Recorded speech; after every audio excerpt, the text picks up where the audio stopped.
Welcome to the Smooth Together podcast. I'm your host, Mr. Do It All.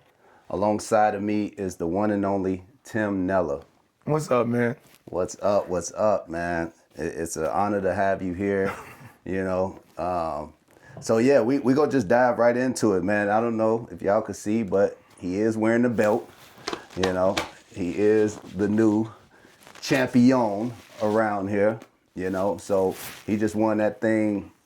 Well, by the time I release this, it won't be last night. But yeah, this is the next day after he won. So, I got the exclusive, the first interview. I'm sure people gonna be knocking down his social media to get him in, to get him to talk about his victory and his journey getting there. But of course, Mr. Do It All had to get the first exclusive drop.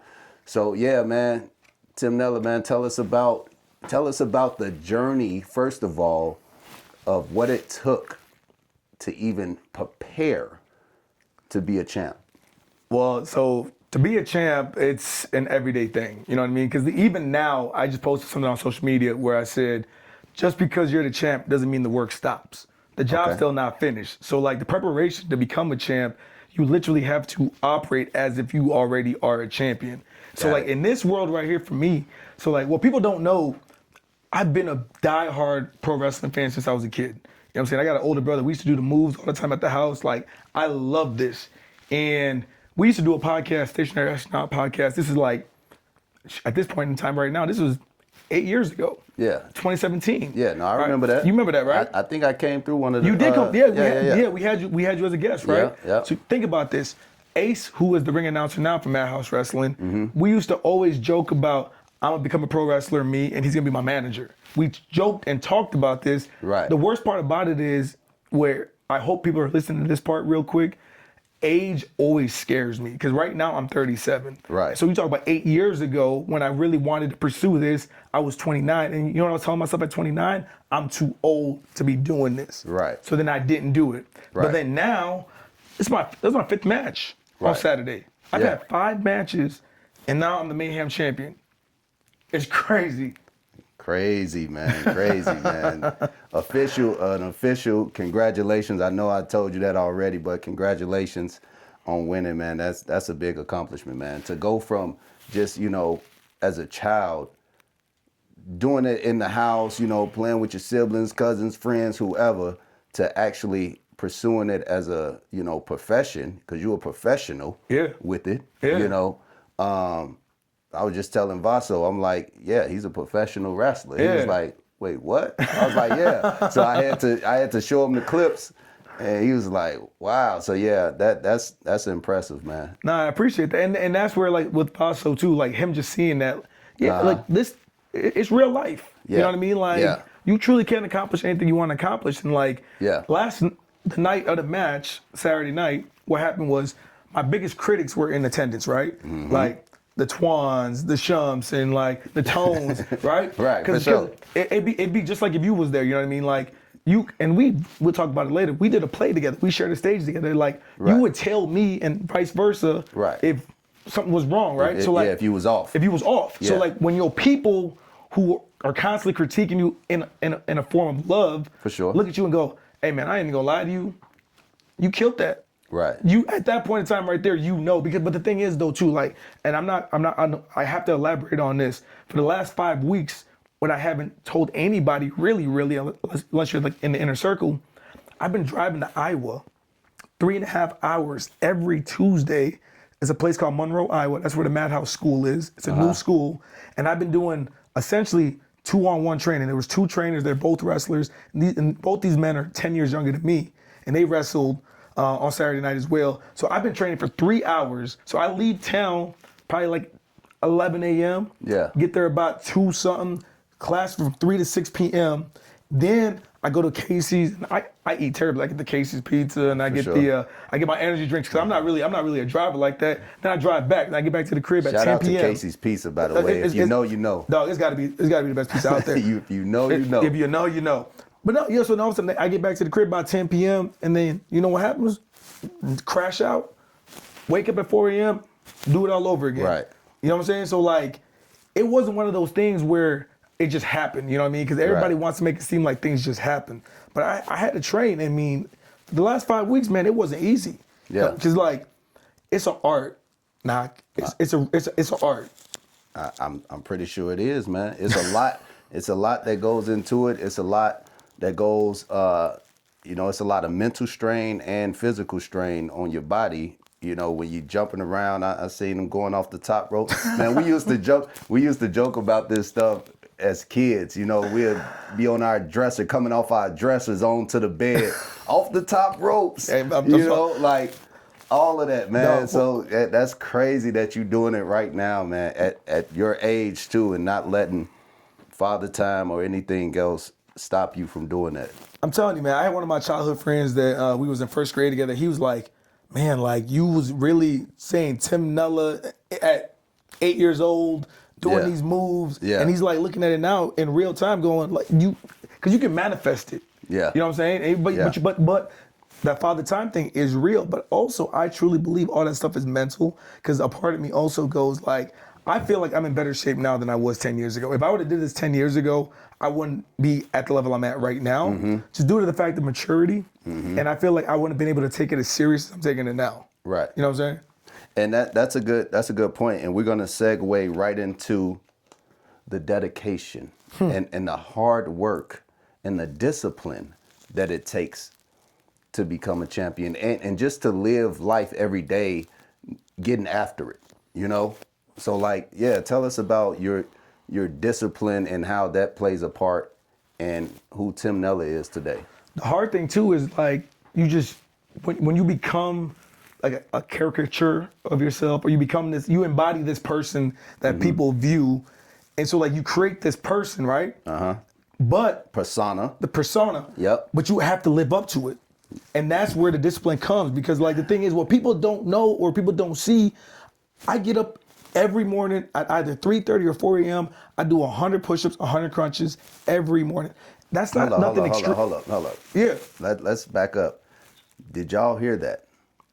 He gets up at 3:30 to 4 a.m. By the time y'all even, man, look, y'all still dreaming while he's up scheming, should I say. But no, man, look, that's crazy, man. That is crazy. Every morning. Yeah. And I know he's not lying because I see his videos in the morning, you know, you seeing what time it is, and he's out either walking, he's doing something. He's getting after it early in the morning, every day. That's discipline, man. That's what I'm saying though, and that's where like in my brain I get to a point where like you're not gonna invite me to be on this podcast if there wasn't something about me that you was like, yo, man, I respect that dude. Exactly. And the way you garner respect is through what you do. So like, exactly. I'm not like, exactly. So like, for example, Saturday night when I had a shirt on, right? I had a shirt on, but at some point in time during that match, I took the shirt off. The moment I took the shirt off, the women and some men, I mean, respectfully, people gotta give credit where it's due. They was like,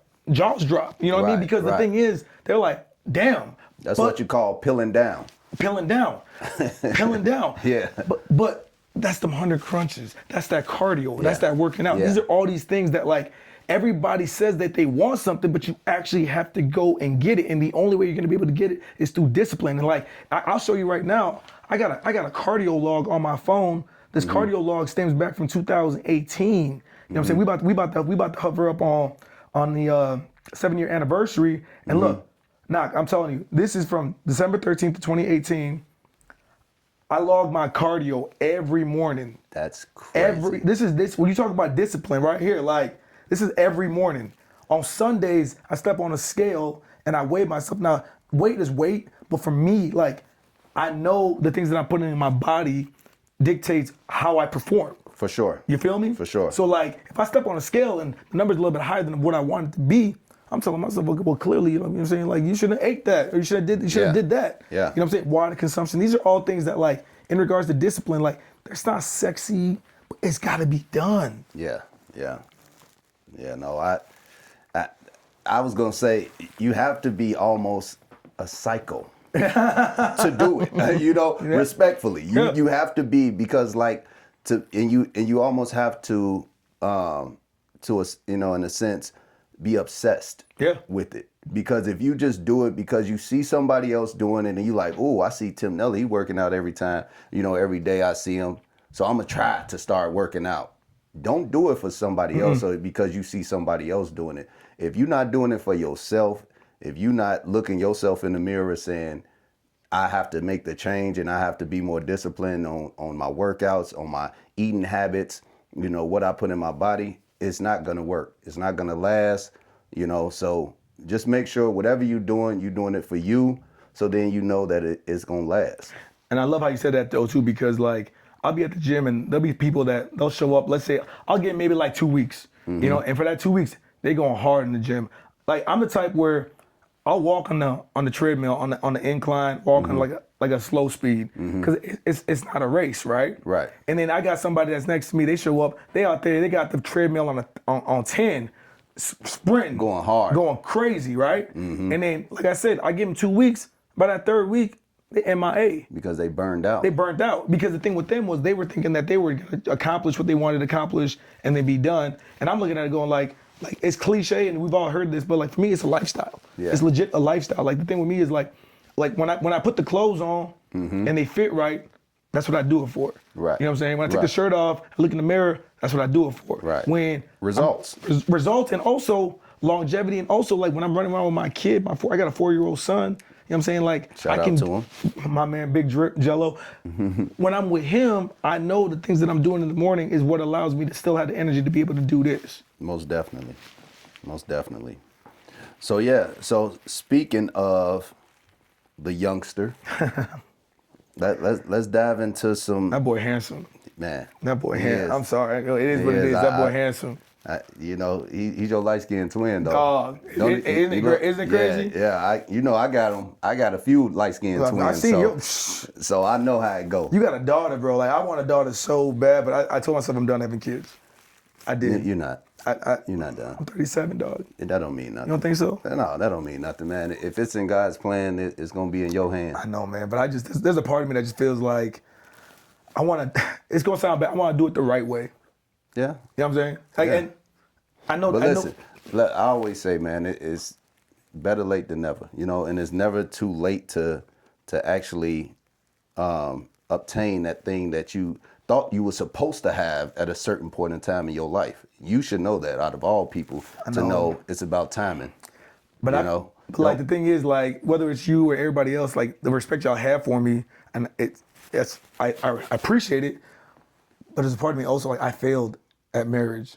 Like I legitimately, and you was there with me in the trenches when it was happening. We was doing the Raisin In The Sun together, and like during that time, I didn't even tell any of our castmates. You know what I'm saying? And then when I told you, you was like, "Dang, dog." Like a part of you was like, I kind of felt like something was off. Yeah. But a part of me was like, that was supposed to be my forever thing. Right. And then now, I don't know. Like, let's just say I'm scared to do it again, bro. Yeah. Like I'm scared to do it again. I get it. I've never been in that type of situation where it was that serious and then it came to an end. So I can't say that I know exactly how you feel, but like, I get what you're saying as far as saying like, you don't want to even go down that road again. No. To have those same results. That's what I'm saying. And that's a lot of people go through that, bro. They get so damaged and hurt. Yeah. That they like, man, I'm not letting anybody get close to me that way again, or I'm not putting myself in that type of situation to set myself up for failure. Yeah, but I'm very optimistic. If anybody know me, they know I'm very optimistic. Like I'm still not giving up. I wouldn't give up on you, and like as far as like it's still some love out there for you. You still deserve to be happy. You still deserve to find your person. If that situation wasn't right for you, that doesn't mean the next one won't be. So for anybody out there who's listening to this, y'all see he feel defeated when it comes to love. He feels defeated. So let him know in the comments, man, that it's not over. Yes, you could. I know it's people out there that they get to that point where they like, you know what? I'm just gonna be alone for the rest of my life, or I'm just gonna date, or I'm just gonna do this, and I'm not gonna have anything serious. And then that's when it happened. When you're not looking for it, that's when that right person come along in your life and, filling those holes of what you thought was gone. And everything you're saying is so spot on, though. But I think the hardest part is just the fact that, like, you have to really depend on somebody else, and you can't control what anybody else is thinking or going through or whatever. Yeah. Like, some people some people wake up in the morning, have an epiphany, and all of a sudden they're like, I don't want to be married to you no more, and then it's over. You know what I'm saying? And I've had people that have told me things like that. So a part of me goes, I know for a fact I can control me. You know what I'm saying? Right. But then, like, it's like watching the same movie over and over and over again, expecting to see a different result. Like, I know how the movie ends. It doesn't matter how many times I watch it. So a part of me goes like, I done already seen this ending for me before. Right. If I go back into this again, I don't want to deal with this again. You know what I'm saying? But now, granted, there's people out there that have been married 2, 3, 4, 5 times. I know people that have been married to the same partner 2, 3 times. Right. You know what I'm saying? It's like, because it is time. You know what I mean? Everything is time. But at the same time, though, for me, I'm just like, I think I'm really getting accustomed to this, just doing my own thing. Mm-hmm. You know what I mean? And that's why I said, you get to that point in life where you like, especially like you still young though. Like the feeling that you having right now is more, I feel like it's more like, people in their 50s and 60s who was with someone for a while and then they wind up divorcing and they like, man, I'm not ever doing that again. Yeah. You still young. You know what I mean? So like, that's my whole thing. I could see if you was like, 60 years old to where you like, you know what? I've lived with people and I've lived without people. Yeah. And I know, I'm more comfortable living without someone. True. Right? I feel like you haven't lived long enough. Yeah. Nah. You feel me? I know. You haven't lived long enough to say, all right, this is where I want to be for the rest of my life. Yeah. So that's all I'm saying. But we go move on. We go still talk about the co-parenting thing and all the complications. I'm blessed. I mean, I've heard horror stories. Yeah. And I'm truly blessed. Like the mother of my child, our child, whatever you want to call it, she's amazing. Like realistically, she's the best mother for our son, and that's all I can ask her to be. And our relationship is cordial. Like we don't. I'll be honest. We don't need to talk about anything outside of our son. You know what I mean? Right. Like I don't. But that's a good place to be. It's easier that way. Yeah, you know what exactly, I'm saying? Like exactly. It's less messy. It's just I'm not. Her birthday was a couple of days ago. I wished her happy birthday, and that's. I was married to this woman at one point in time. You know what I mean? We've had a kid that'll together. End over time. And even if that'll wear off. a part of me just goes, the connection is always going to be there. For sure. You know what I'm saying? Like no matter what happens, and I don't need no animosity. So like co-parenting for me has been a blessing, just 'cause a lot of it. The hard part though is like with being the person that is a true entrepreneur and is constantly just working. Right. My schedule and my lack of family. Because realistically, like, there's some cousins. You know how we are. We got cousins, but like, are they cousins or are they cousins? You know what I'm trying to say? Right. But like, when it's family, you know what I'm saying? Yeah. So like, my family is in Texas. Right. You know what I'm saying? So if they was in town, it'd be different. Because I'd have that support system. So right now, for example, if I had my son with me right now and we was doing this, I'd still say yes to this, but Drip would be sitting right there. Right. Or he might be sitting right here. Like, I done had him on live TV with me on 2 occasions. Just because, like... But, here, we have my house, so he'd be cool. Yeah, he'd be playing cool. with my kids or something, He'd be cool. And that's where a part of me also, with one thing is, I'm trying to spend more time with them, around more people that I know. Yeah. You know what I'm saying? Because a part of me also feels like he spends a lot of time with her and her family and things like that. Right. But I want to get him around us a little bit more. Yeah. I dealt with that same thing. My son, my junior, had the co-parenting situation and stuff. And, I had to deal with him not really being comfortable around my family. I don't know how comfortable he was around his mom's side, but, I know it took a while, took him getting older and getting more comfortable and stuff. And it hurts you as a parent because you're like, dang, what am I doing wrong? Yeah. Make you feel like you're not doing enough or, so, Yeah, I And know how that feel. And I'm going through that right now too, because a part of me just feels as if like I'm not doing enough. Mm-hmm. You know what I mean? But then at the same time, man, like I'm only one man. You know, and I wish if I could rewrite it the way I want to rewrite it. Going through what we went through was the right thing for us to do. But if my family never would have moved, because they moved almost a decade ago now, if they would have been here, I got 4 sisters. Right. I got a mother and a father, you know what I mean? And like, Right. I feel like it'd have made it so much more easier Right. Yeah. for me to spend more time with them, knowing that moms and my sisters are around. But you know, I mean, like, I'm still blessed, and we go back to discipline. Everything with me is always discipline and patience, right? Mm-hmm. So I always just think about he's 4. Right. I'm trying and I'm doing the right things with the hopes that God willing, he continues to grow. Right. I continue to grow. And at some point in time, everything that we've done now makes sense. Oh yeah. Yeah. It's definitely going to be some learning curves and some growing pains that come with it. You know, I've raised, you know, still raising kids now, but like my 3 older children that I've raised, like it was tough. You know, dealing with co-parenting and that whole situation. So it's gonna be rocky. Yeah. You know? I'm ready for it though. Yeah. You the man for the job. Yeah, you did it. You gotta be. You did it. You gotta be. Hey, look. He don't have another. You know, he don't have another choice. And what? Yeah. You have to be the man for the job, whether you like it or not, whether you prepared or not, whether you have the resources or not, whether you have the support or not. Like all he know is you. When you show up, he don't know and don't care about nothing else you got going on.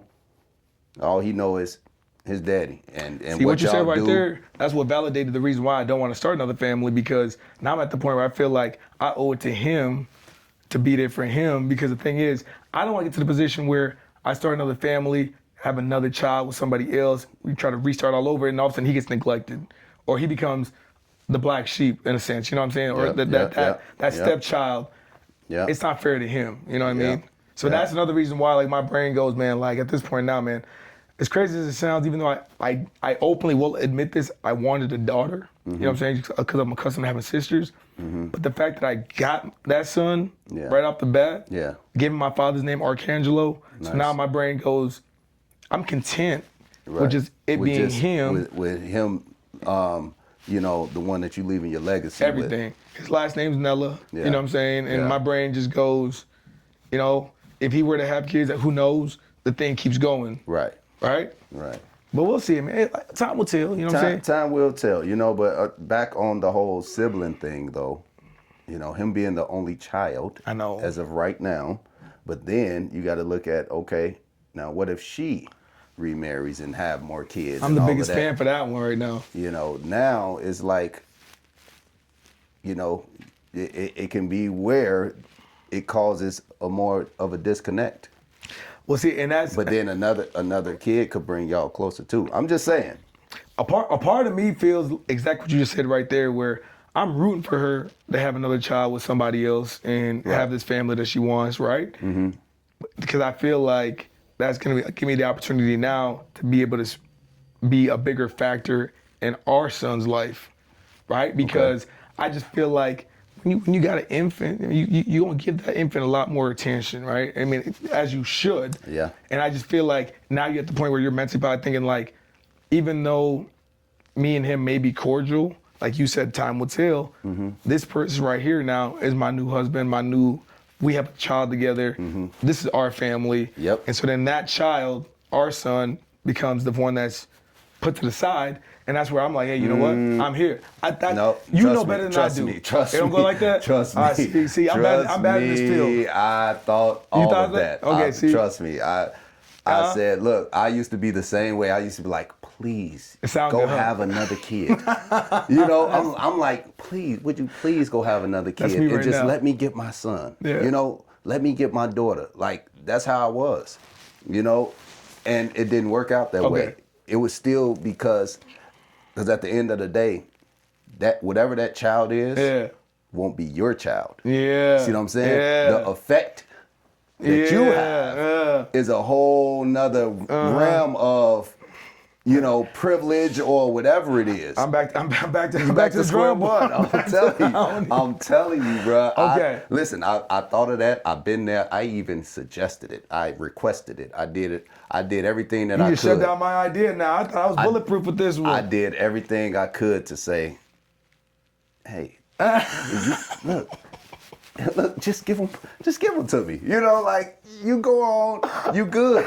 You sound just like I've been playing this in my head for like the past. It didn't work. No, okay. No. All right, so we're gonna nip that in the bud now. It didn't work, man. I still had to put up with him. I still had to put up with him for 19 years, 18 years. It didn't work. Okay. Well, you know what? Now when I leave here, I can tell myself, you know what? Scrap that idea. Yeah, scrap that. It's over. Scrap that. Scrap that one. But no, so we go dive right into, our, that's all we do is sold out. You know what I mean? We'll go to our sold out play that we was in.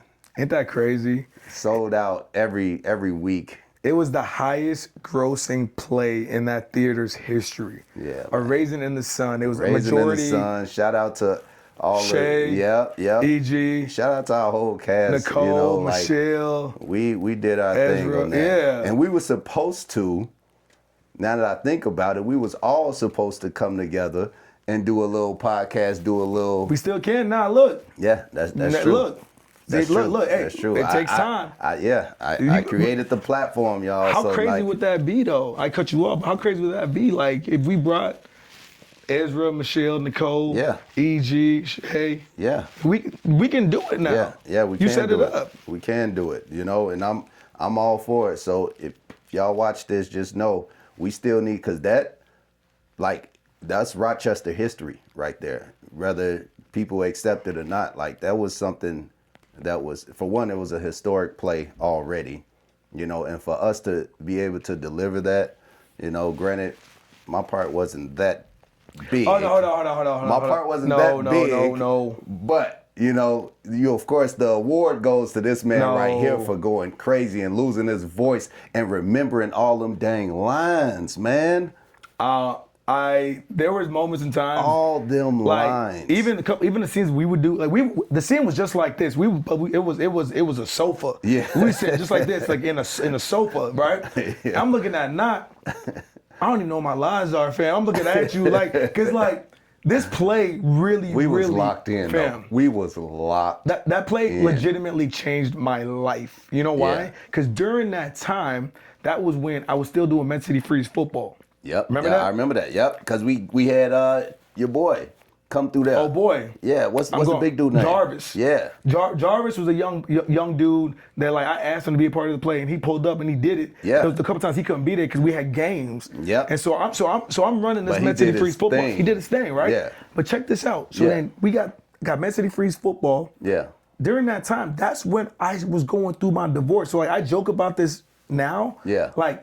I came home with the papers for the play, and you know what? I'm looking at the time my wife. I go, hey, I hand her these papers, the script. Yeah. She hand me papers, divorce papers. I'm over here going oh, and I can't even tell at the time nobody. So I'm sitting there going, oh, so I'm ecstatic now because I met her in 2019 for those 4 years.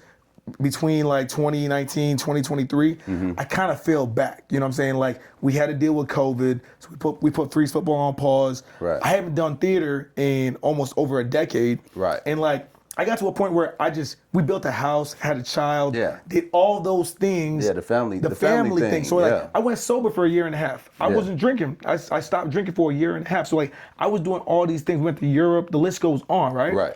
But then in that 2023 year, that was when it finally hit me where I was and at the time I believe I had to have been 33, 32. So in my brain, I'm going, Tim, you got one life to live and you love being outgoing. You love football. sure. You love doing all these things. For sure. And for the last 4 years, you become a shell of yourself because I wasn't hanging out with friends. I wasn't going out. I was doing nothing, right? Right. So then at that point, it was crazy how I was I want to go back to doing what makes me happy because the reason why the divorce happened because I just wasn't happy in my day-to-day operations. You know what I mean? Like Right. I was working in the car business. I left the car business that previous year, 2022. Yeah. But then now I'm doing real estate, and the thing with real estate is it's every day like I almost did a that. 6-7 thing. You know what I mean? Yeah, like yeah, you just yeah. don't even know, right? Yeah. So I get to a point now where I'm like, life was crazy. So the play helped me out so much because I'm looking at a guy like you. You a full-time finance manager, dog. Like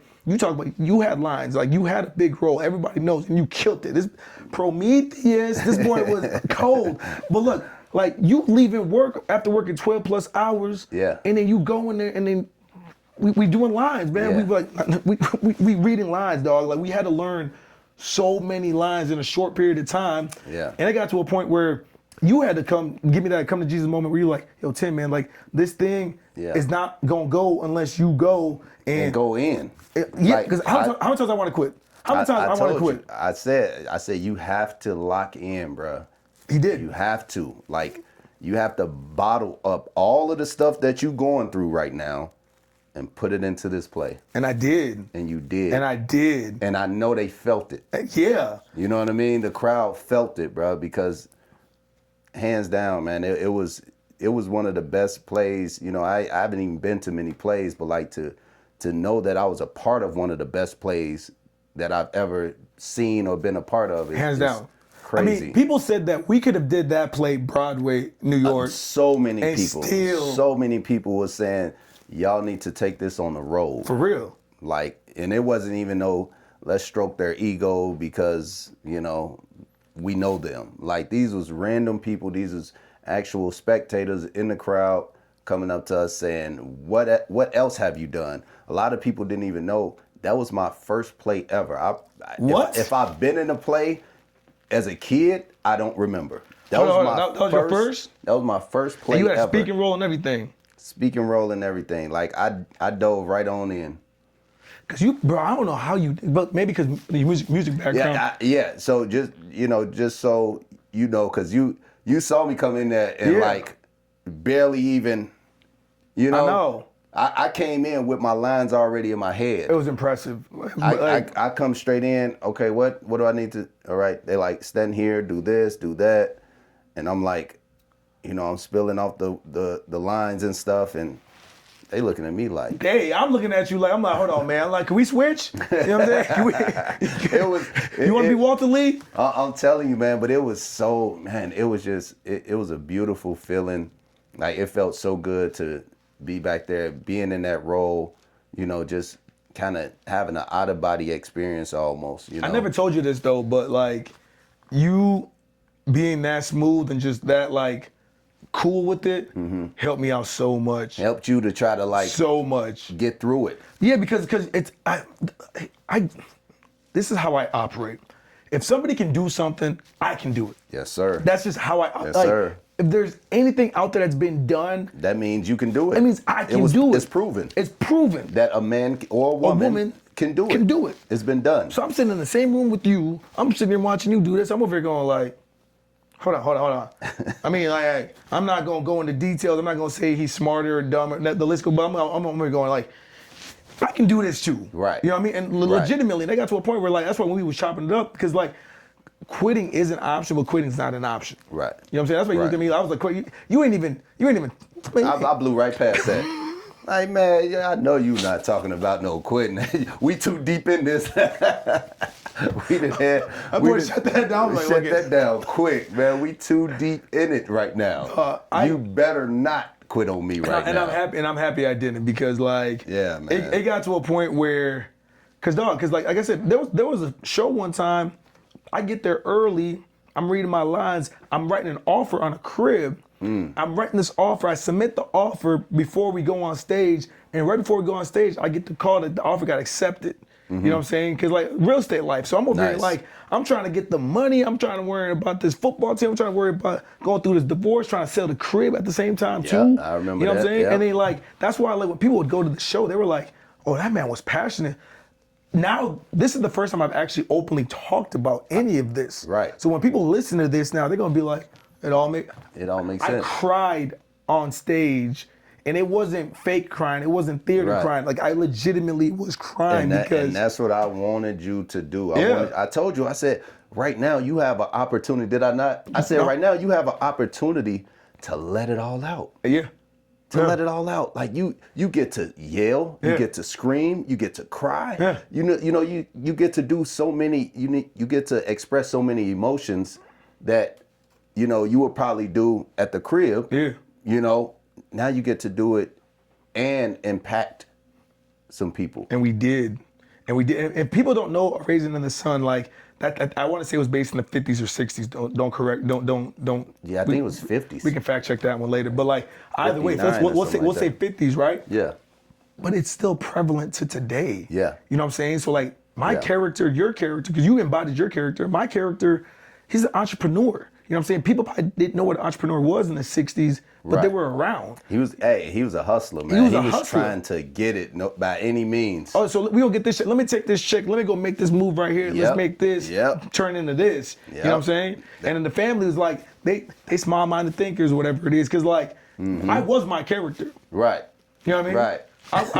I was Walter Lee, man. Like, man, I can't believe we even having this conversation right now because 2 years ago, you talked about this. You talked about we should do this, and now we doing it, and like, Isn't that crazy, man? it changed our lives, man, for real, for real. It really did. Like, I'm talking about people see me because, a lot of people that came to the play buy cars from, the dealership and all of that. So I see a lot of customers in there, and they still hit me up. Doing any plays? Been in any plays lately? Yeah. And I'm like, man, I ain't been in one since that last one. Like, I said I was one and done. But see, the thing with that one though is like, even if they presented something else to us, it ain't gonna be the same. No, it's You know not what I'm gonna saying? hit the same. Unless they want us to do that same play again with the same cast, with the same directors, sign me up. You know what I'm saying? Facts. I'm all for it. We can go anywhere and do that play. Anywhere. Since You heard that? We ready. Since we already conquered, Rochester, like we can go to the cities with it. We can go wherever, So, And I believe that too. And I know you believe that too. Like Yeah. we could have did that play in Los Angeles for crying out loud, and I feel like we still would have sold out. Yeah. I 100% agree. Man, we did our thing, man. Like, no, I didn't hear any bad reviews. No, because there couldn't have been. You know what I'm saying? Like everybody that had their role, they embodied and killed their role. Yeah. And then we did it in front of so many different crowds. Like Yeah. I love the idea that they did. Like that first crowd we had, we needed that crowd. Yeah. You know what I'm saying? Yeah. Because it was us. It was us. And it was up. Yeah. You know what I mean? Yeah, they was laughing. Dog. I'm talking about, it was so funny to see the stuff, when we was backstage, like we would listen to see what people were laughing at. Yeah. So like what lines got certain people, and it was just funny, man, to see the different reactions, based on the crowd. And that first crowd, they was laughing at things that we was laughing at because every show was different. Yes. Because remember, we had that one show where they was laughing at things. I'm in the back. I'm over here going like, that's not hold even on, fam. funny. Yeah, that wasn't even supposed to be funny right there. Like, what you... Hey, come on, dog. Yeah. I swear we was back there like, hold on now. Remember that time my buddy was in the front with the, he had the jacket on? He's like a heckler? Yeah, a certified heckler, because he was laughing at things that didn't even need to be laughed at. Yeah. And he had that big boy leather jacket on. Yeah. And he had a bag with him. I'm over here like, fam, we gonna have to cancel this show tonight, dog. Hey, that was good times. Yeah, that was crazy, man. Like, just being on stage, like, I would try to look out, but not look at people. Yeah. Because like You're a performer though. If I looked at people though, like it probably would have threw me off. So did you treat that like as if you were performing on stage, like doing music? Definitely. You did? Yeah, I definitely channeled, my artistry, with the music and stuff, and said, hey, I'm just on stage performing. Okay, because I'm unorthodox. And I'm spitting bars. My lines were bars. Yeah. No, and I can tell because like just the way you spit your lines, it was like, it's like you had a process, you know what I mean? Because I'm unorthodox. I'm the type of person, I'm on stage, I'm looking you dead in the eye. Yeah. You know what I'm saying? Like they tell you not to do that. Yeah, because even over the weekend during my match, I cut a promo, and I'm out here talking on the microphone, I'm calling people out. I'm looking directly at people and like, Because they always do this thing where like look above them, or people be like, make sure you're looking at people as if they naked, or I don't know what they be saying all these things. Man, bump all that, man. I'm looking right at you. I'm talking right at you. You're gonna feel it. Yeah. And yeah, it works. But I also don't care though either. You know what I'm saying? Like I'm not afraid. Right. I don't care. Like anytime I do anything on the stage, comedy, wrestling, speaking, because these are things that frighten people. For me, I'm just like, it doesn't matter. Man, some people are just made for it, you know? Like, you're just made for it. You're made for the camera, you're made for the crowd. You know, you've you've done so much stuff. Your face been all over town. Like, you have no problem, you know, putting yourself out there. You have no problem failing and getting back up, learning from it. You know, that's why, I mean, you really my brother from another mother. That's facts. You know? Yeah. Because we both got that same drive and just that never quit. What you say, never satisfied? Never satisfied. Yeah. And it's always been love too, man, because the thing is, like, we go way back. Because, like, even like recently with the situation we've been dealing with, like, a lot of people ran up on me recently just going, like, I know you was that tight with my mans, you know what I mean? And I'm like, just because I don't showcase it, because even now when you listen to this or you watch this, nothing about this thing is scripted. Like, this is a genuine, true friendship that we've had for many, many years. And we both was in the car business together at one point in time. We did that play together. Like, it ain't a situation where you're not gonna call me tomorrow. I'm not gonna call you tomorrow. You know what I'm saying? But it don't gotta be like that. But when you do call, you know what I'm saying? What happened? You hit me up this week. Hey man, I got this. Pull up. I got you. Yep. It wasn't no iffy, none of that nonsense. You know what I mean? But like, that's the kind of energy that you want from people, though. And like, people show that through consistency. You know what I'm saying? Like, if people prove to you they are who they say they are, it's easy to rock with them. And like you said, man, being a man of your word. Yeah. You know what I mean? I hit him up last minute, you know, because I want to try to get as many of these out as possible.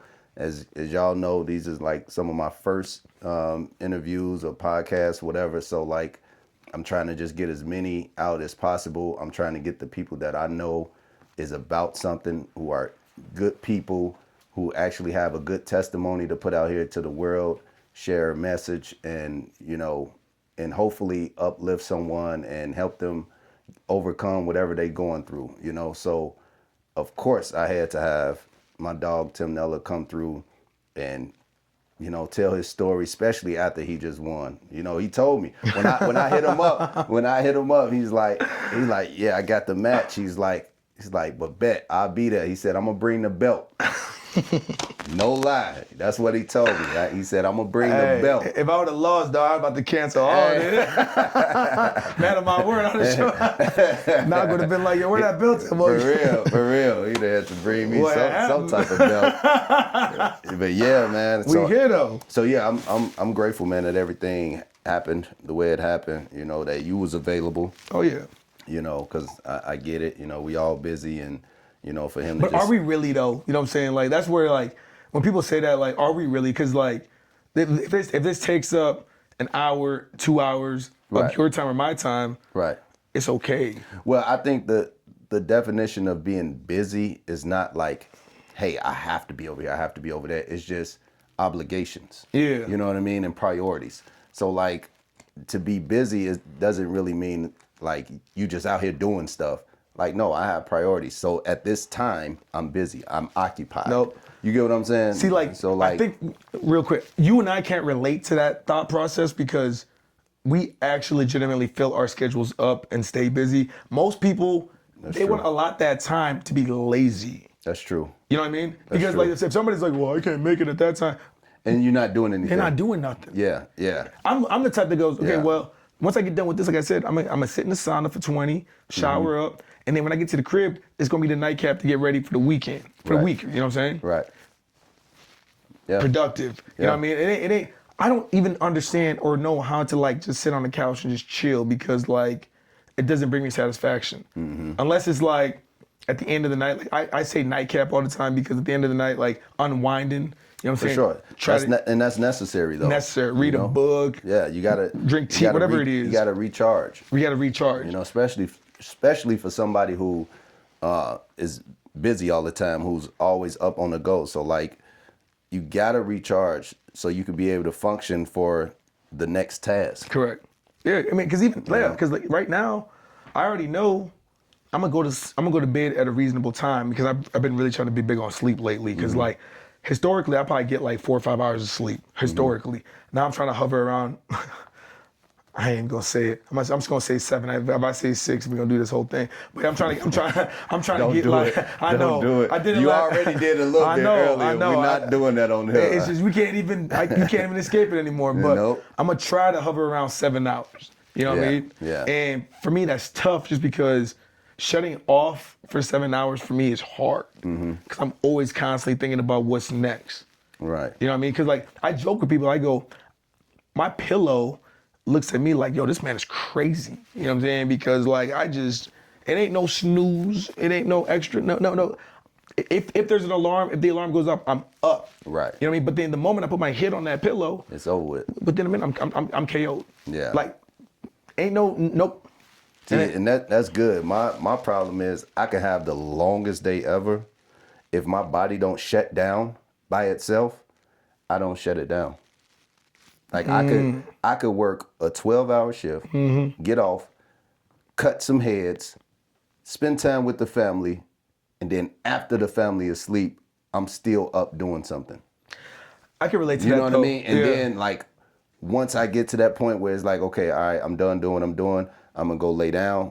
Then I'm on my phone or I'm editing something or I'm doing something. You know what I mean? Even while I'm laying down. Yeah. So then like, sometimes I'm just like, where the phone is watching me at some point, then I gotta like, okay, that's enough. Like, are you big on that whole put it like away. no screen time thing before bed? Because some people talk about like they won't look at their phone for like 30 minutes before they go to bed. Yeah, Right. I don't care. I do. I'm not one of those. I'm not. Yeah, no. Like I said, I fall asleep. Yeah, looking at my phone sometimes. I done fell asleep a couple times. It's gonna sound crazy. I can fall asleep right now. I fell asleep. Hey, hands and knees saying the prayer. No, for real. Like hands and knees saying the prayer before bed. Like I wake up like 3 hours later. I'm like, oh snap. Yeah. You know what I mean? That's what I mean. That's your body shutting down. Shutting down. That mean you was exhausted. Exerted all my energy. Yes. And that's the goal though for me. You know what I'm saying? Like my goal is to exert all that energy because exactly what you said. There've been days where after 12, 15-hour shifts, being busy, my body hasn't shut down yet. So now what I've been waiting for this whole time is here right in front of me. And I'm just laying there. Yeah. And that's tough. Yeah, that's how I am. After my long day, I'm like, man, I'm so tired. I've been tired throughout my day. By the time you get home, it's like you can't even go to sleep. Yeah, I done been there several But times. that's, really the way I see it, with me being so active and all of that stuff, for one, I'm like, I have to do it while I'm still young. Yep.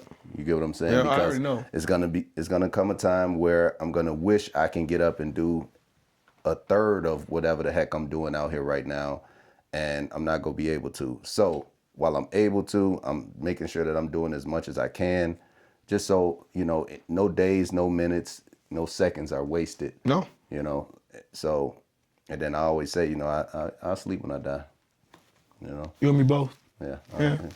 I got enough time to sleep and all of that stuff. Like you get one life, you here for a fun time, not a long time. Yeah. So like I'm doing as much as I can in my 24, in my my week, my month, year, whatever it is. No, but I agree. Because on that note, like, got to talk about the people that we've lost.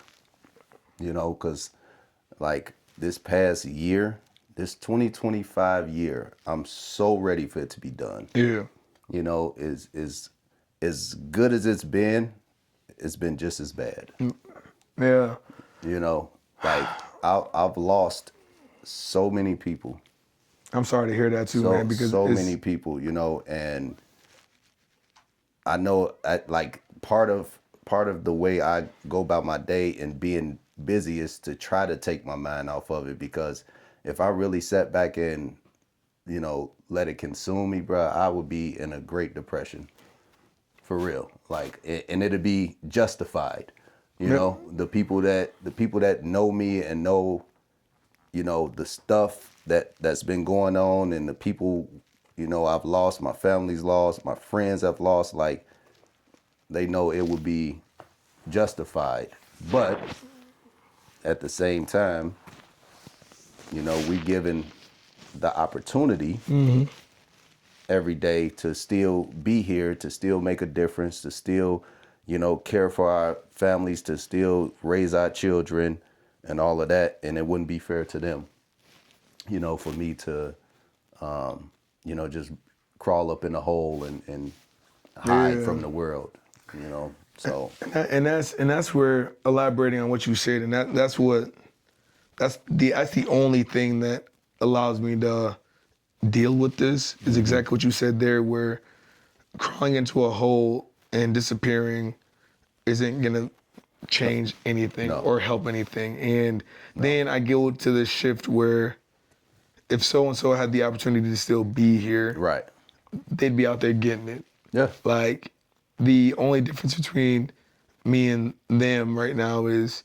I have the opportunity to go get it and I'm choosing not to. facts, And that's the part that I go, you know, like that's where yeah, I just, just like you, man, like I have to keep going, yeah, you know, because things just drastically happen so fast. So many things are out of our control. yeah, And I just don't want to be in a position where something were to happen and then all of a sudden you'd be like, dang, I don't know, I never tried this or did that. right, You know, so like that's, I don't know, man. I don't deal well with it, man, because like you said, man, like these last few months, I mean, like it's been close to home for me. Like I'm talking people that I've gotten altercations with verbal, come to find out a couple hours later they gone. I done had situations where I'm at my fitness center, my gym, and I see somebody lose their life right there, like right in front of me. You know what I'm saying? So these are things I've been dealing with on top of the other situations as well too.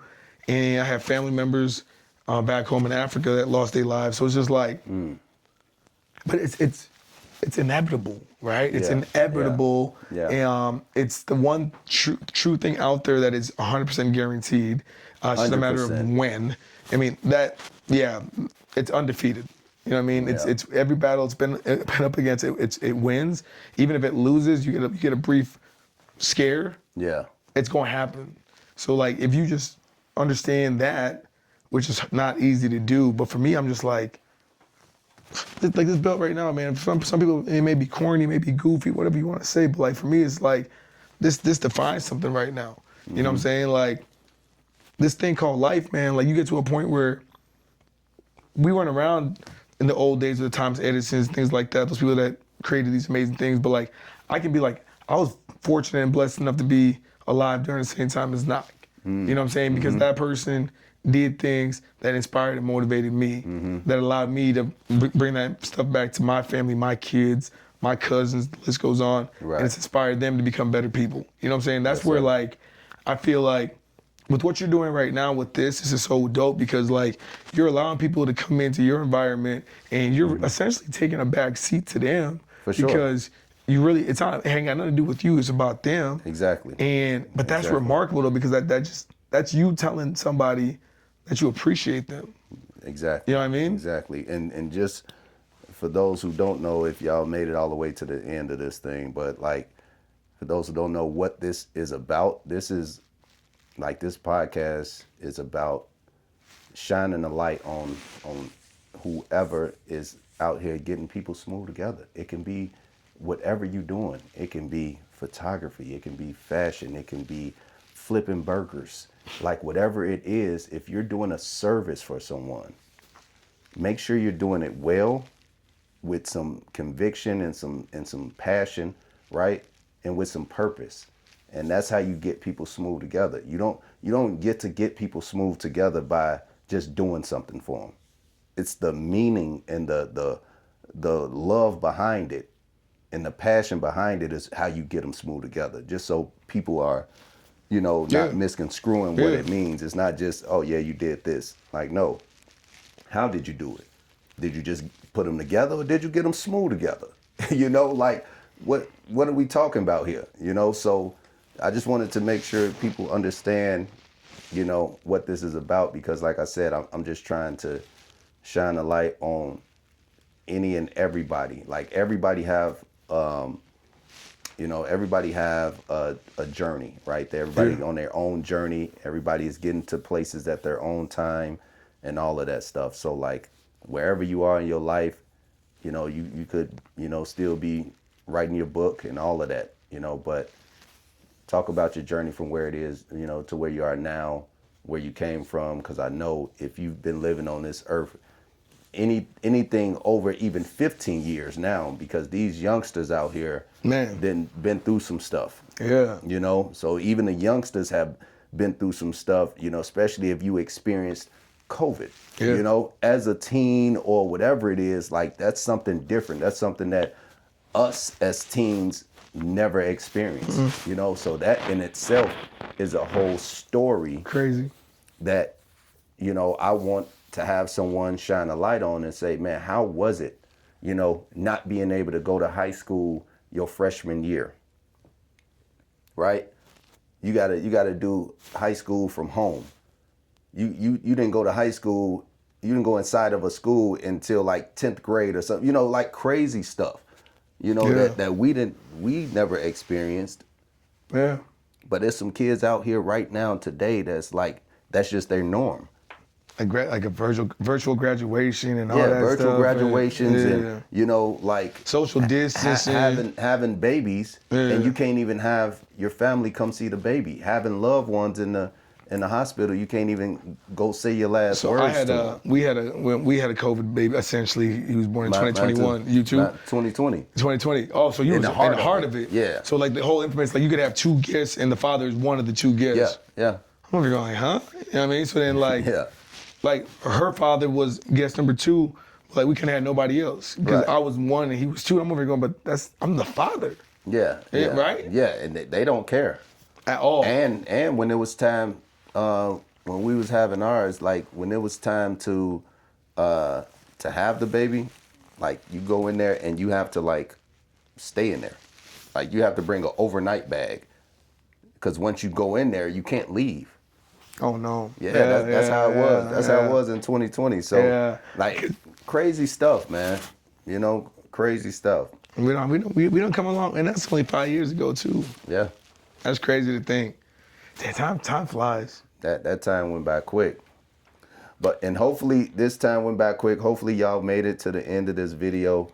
You know, so like, if you like, I want to leave it on a positive note. I know we talked about a lot of stuff. You know, we talked about some highs, we talked about some lows. You know, we got deep, all of that stuff, but I always like to leave it on a positive note. So do you have anything that you want to tell the people, some type of encouraging words you want to leave them with? Yeah, man. I mean, like, just once again, just while holding this and sitting here, all I can really say, man, is like, and I sound like a broken record because I say this to people all the time, and I'm really talking to the kids, and this goes for boys, girls. Don't replicate the person that's next to you.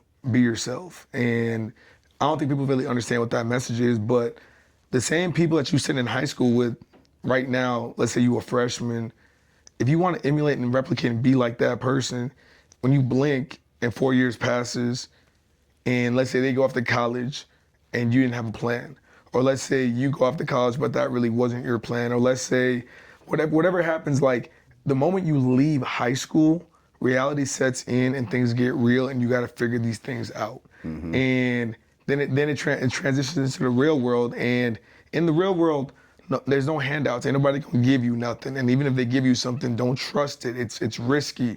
Like, you really have to go out there and get it on your own and do it on your own.